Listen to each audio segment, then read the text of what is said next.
Tonight, World Court ruling. The charge of genocide leveled against Israel is not only false, it's outrageous. The International Criminal Court's decision on Israel's actions in the war against Hamas. Plus, never forget, the first International Holocaust Remembrance Day since the October 7th terror attacks that sparked the Gaza war. It was a massacre conducted with Nazi-like cruelty. And with historically high food prices, eggs, milk, stuff like your necessities have gone up. How to save at the grocery store. All this and more on Faith Nation.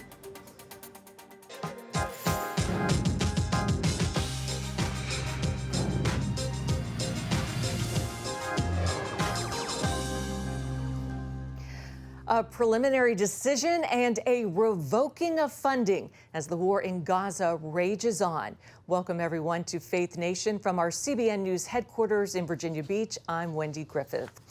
The World Court at the United Nations is stopping short of a final determination over whether Israel is guilty of genocide in the Gaza war. The International Court of Justice said today that it is, quote, plausible Israel committed acts violating the Genocide Convention without calling for a ceasefire. The Hague's decision comes as the U.S. halts funding for a UN humanitarian body that works with Palestinians with possible involvement in the October 7th Hamas terror attacks. The State Department announced the move in a statement today, adding the U.S. is, quote, extremely troubled by the allegations that 12 staffers from the UN Relief and Works Agency for Palestine Refugees may have been involved in the attack on Israel, calling for, quote, complete accountability.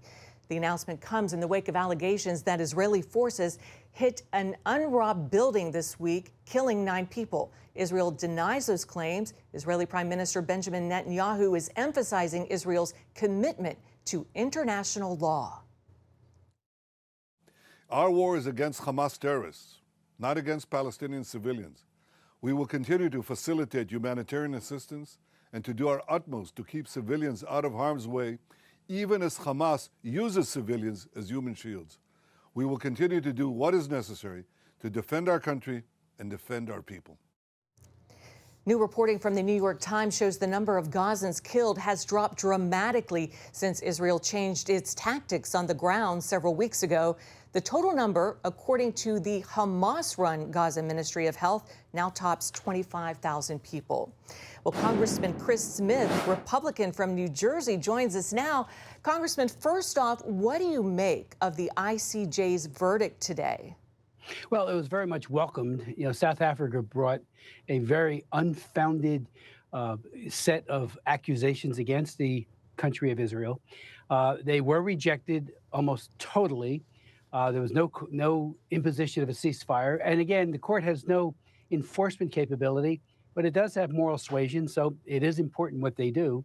But they did not, I say again, not go along with the acquisitions raised by South Africa. And I think that's a good thing. You know, the Israelis, they're the subject or the target of a genocide by Hamas. You know, I've read the Hamas charter. I've talked about it on the floor of the House. I've had several hearings recently. I have another one this week on UNRWA, where they teach young people to hate Jewish people and to destroy them, and claim they're going to get a huge reward if they die in the process of either blowing up or killing in some way a Jewish person. That is outrageous. Yeah. And yet that's what Hamas does each and every day. Congressman, what do you make of the Biden administration's decision to halt UNRWA funding? Good? Oh, it's very good, but it should have been done right from the start. You know, under President Trump, we defunded UNRWA. You know, we got to find a mechanism if we're going to help people with humanitarian assistance that is not pushing the message of hate towards Jewish people and also for Americans. They're incubators of hate. And I've had so many hearings and meetings over the last decade on UNRWA, 2 in the last year, and another one. I'm introducing legislation that would hopefully permanently end the funding for UNRWA and also find some other mechanism, again, to assist someone who might be in need of humanitarian assistance. Again, when you give them the food, the clothing, and the medicine, and the ability to teach. I've had meetings where I've actually gone through the textbooks at which they talk about killing Jews and hating Jews. And, you know, the Hamas Charter, and everybody should read it. It's online from 1998, and it was updated. It only got worse. And it talks about killing Jews every place and everywhere and any time you could find them. It's just incredible. That's what genocide is. Yeah, absolutely. The destruction of a person or a group in whole or in part based on their ethnicity or religion. And that's exactly what Hamas does. So UNRWA, they should not be funded. And again, Trump defunded them. Unfortunately, Biden resumed that funding. And only now, months after the invasion and the killing on October 7th, do they step up and say, oh, we're going to do a pause. They need to do more than a pause. They need to end it.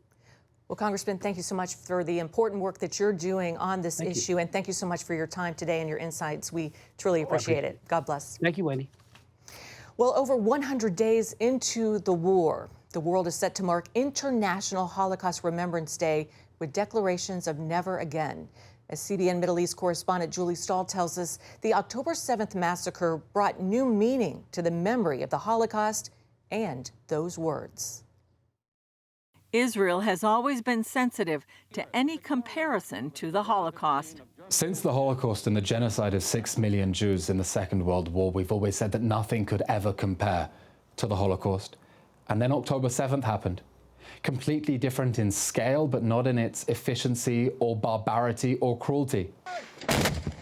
Hamas murdered more than 1,100 people, including women and children, during the October 7th attack. It was a massacre in which Hamas death squads reduced whole families to the kind of human ash we haven't seen since Auschwitz. People who could only be identified in some cases by dental implants or pieces of bone because they were literally incinerated. It was a massacre conducted with Nazi-like cruelty, Nazi-like efficiency, and in the service of a Nazi-like ideology.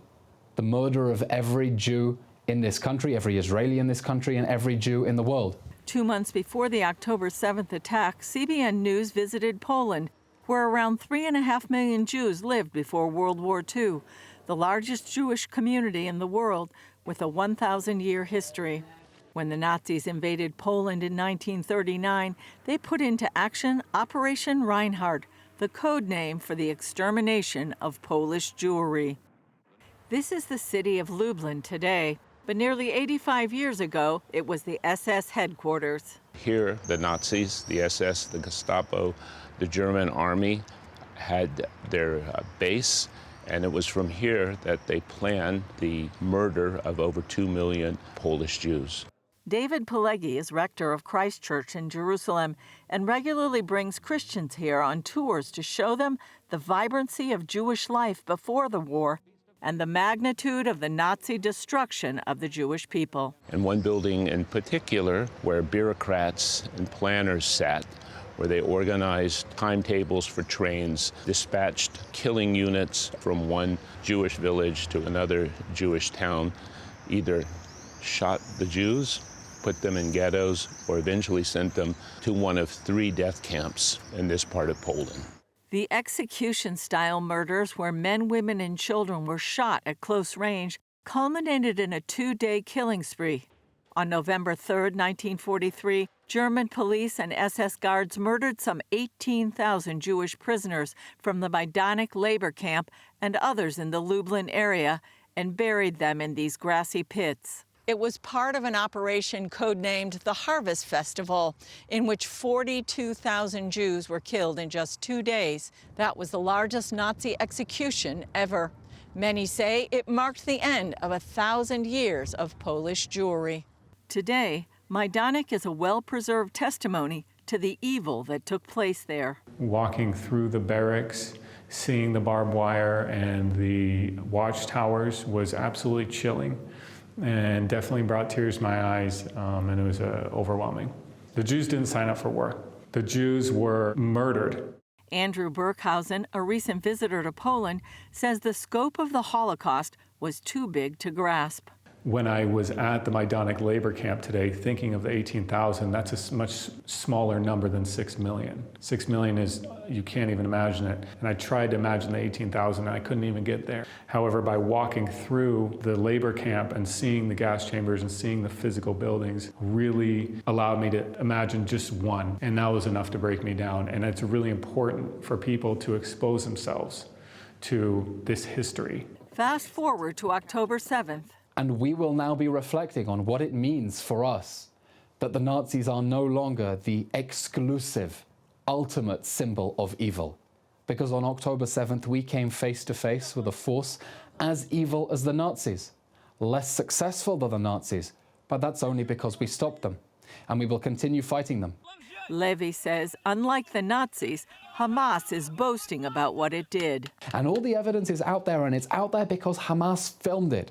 Because whereas the Nazis tried to cover up their crimes as the Allies invaded, Hamas proudly recorded everything on its GoPros and sent out the snuff videos on its Telegram channels because that violence gives violent anti-Semites a thrill. And people are denying it. And Levy says the Jewish people have an advantage now. We're now no longer stateless and defenseless and alone. We have a state, we have an army, we have allies, and we will continue to fight against the terrorist monsters who would gladly slaughter all of us in the most brutal way imaginable if given half a chance. Julie Stahl, CBN News, Poland and Jerusalem. Thanks, Julie. Florida strikes back. Coming up, a bipartisan bill to ban kids under age 16 from social media. Welcome back. One state could soon become the first to place a ban on social media. Florida lawmakers are considering a bill that would prohibit anyone under 16 from signing up to join most social media platforms. As national security correspondent Caitlin Burke explains, this law takes a different approach from past attempts to protect kids by regulating big tech. From state houses to Capitol Hill, lawmakers have struggled to crack down on social media platforms. This new bill making its way through the Florida legislature could finally limit big tech's access to children. It's not designed to address the content per se, which may receive certain First Amendment protections, but it's designed to address the addictive qualities, the addictive features of social media. It's like a digital fentanyl, and even the most plugged-in parent or attuned teen has a hard time shutting the door against these addictive features. This week, the Florida House passed HB 1, which would include the following: a ban on anyone younger than 16 from creating an account on certain social media sites, the requirement that platforms use a third-party age verification service, and it would also require terminating current accounts of all users under the age of 16.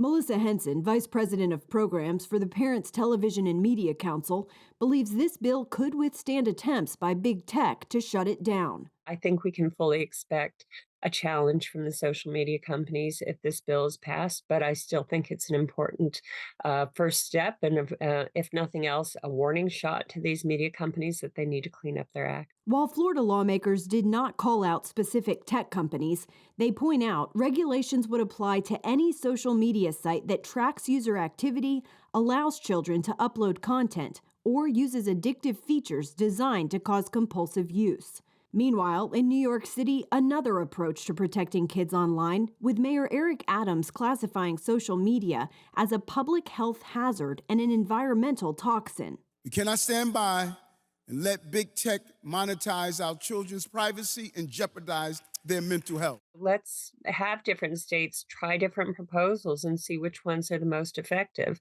And once we figure out which solutions are getting to the heart of the problem most efficiently, then that can become the model legislation to be adopted in other states. The New York advisory urges parents to delay giving kids access to a smartphone until the age of 14. And in Florida, the social media bill still needs the approval of the Senate and the governor. Caitlin Burke, CBN News, Washington. Jake Deton is Research Associate in the Tech Policy Center at the Heritage Foundation. Jake, thanks for being with us. First off, how dangerous is social media for kids? Well, when it comes to a platform being addictive, I think almost every family in this country has seen just how dangerous this can be, whether it be at the dinner table and the kids are having a hard time pulling their eyes off the phone, or whether it be trying a challenge that maybe makes you take your own life. These are things that kids are encountering. And I think at this point in time, there's really no argument against these platforms being dangerous. You don't even hear that right now in the context of these bills. Wow. Is a social media ban like the one working its way through Florida even enforceable? Well, we'll have to see.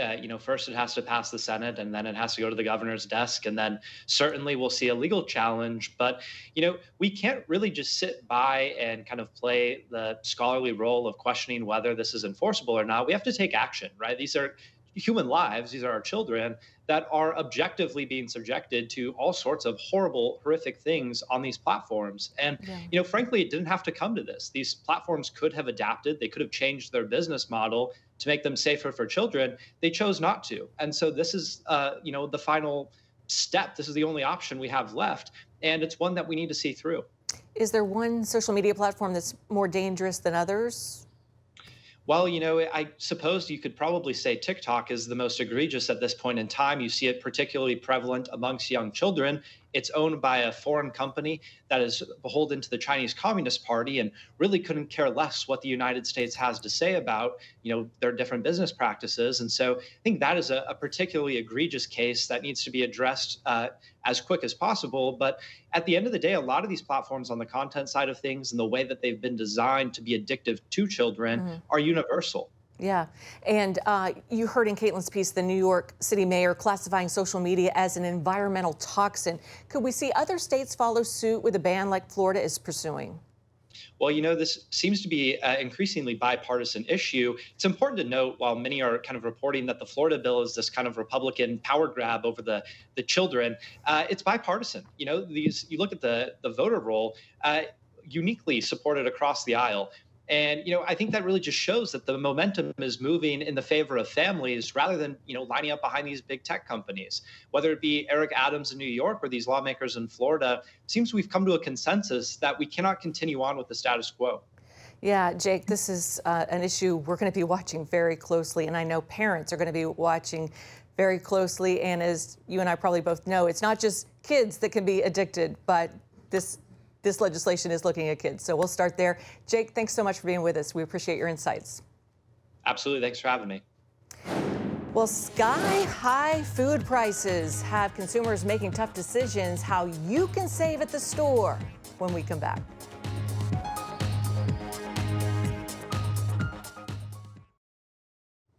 Well, many Americans are struggling with across-the-board inflation, and government stats show the price of groceries increasing, but not nearly as much as we've seen in recent months. As Lori Johnson reports, there are ways to save. Today's average U.S. family with kids spends at least $1,300 a month at the grocery store, a sharp increase over the last few years. It used to be you get a loaf of bread for $2, and now it's like $5 for a loaf of wheat bread. Usually I used to buy like my cans of beans and like that for 49 cents. Now they're almost $1 each. Eggs, milk, stuff like your necessities have gone up. The Consumer Price Index shows a slight increase recently on top of a red-hot spike in 2021 and 2022. The price of food at home is actually up just 1.3%, which that really shows that the food prices that are most important to us are simmering. The news offers little comfort to consumers still struggling with inflation from recent years. Give some financial hardship for the family. As well as what's known as shrinkflation. They cut down on the size, but they raised the price. It's high robbery. Still, experts say there are lots of ways to save. Believe it or not, a lot of us can save hundreds of dollars by eating the food we already bought. A lot of us don't realize how much we have in the pantry, refrigerator, and freezer. While we're eating all of that, we don't need to go to the grocery. It's tips like these that Tiffany Terzak feels called by God to share on her blog, Don't Waste the Crumbs. Scripture says that every Christian at conversion is given a set of gifts. And I believe, and it's going to sound funny, but I think one of my gifts is efficiency. Terzak teaches a grocery budget boot camp to help others slash their spending. The vast majority of my students save on average $300 before the course is over. She recommends paying attention to sales cycles and stocking up when foods are marked down. So it's anywhere from 10 to 12 weeks. For example, the grocery marked down these protein bars $1.50 per box. Buying 10 boxes saves $15. Terzak says while packaged foods are okay, it's generally cheaper to cook from scratch. My homemade mayonnaise, which sounds very elusive, but it's ready in 2 minutes, tastes so much better than anything you could buy at the store, and it's like $1 to make versus many dollars at the grocery store. It's also usually less expensive to avoid single-serving foods and instead buy in bulk, then separate yourself. And Terzak teaches her students to comparison shop for specific items at different grocery stores and stick to buying only food at the grocery store. 9 times out of 10, you're going to find a better deal on typical household items related to the kitchen, but that are not food, somewhere else other than the grocery store. So while food prices may continue to climb, shoppers can find ways to minimize the pain and keep their budgets in line. Lori Johnson, CBN News. Great tips, Lori. Thank you. Well, still ahead, getting ready for the NFL playoffs with some iconic gear. That's next on Faith Nation.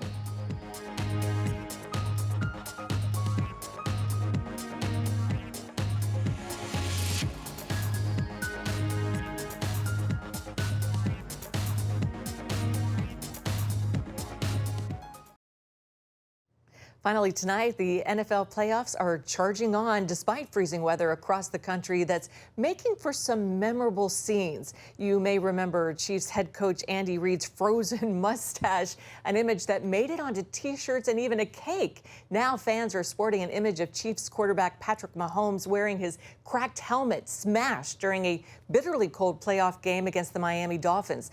The shirt's designer says it's symbolic of what it's going to take to get through the playoffs. This Sunday, the Final Four teams match up in the last 2 games before the Super Bowl Sunday afternoon. The Detroit Lions head to San Francisco to take on the 49ers in the NFC Championship. And later on, under Sunday night lights, the Baltimore Ravens host the Kansas City Chiefs for the AFC Championship. That was a lot of words. But that is going to do it for Faith Nation. Have a great weekend. Thanks so much for being with us, and we'll see you again next week. Take care.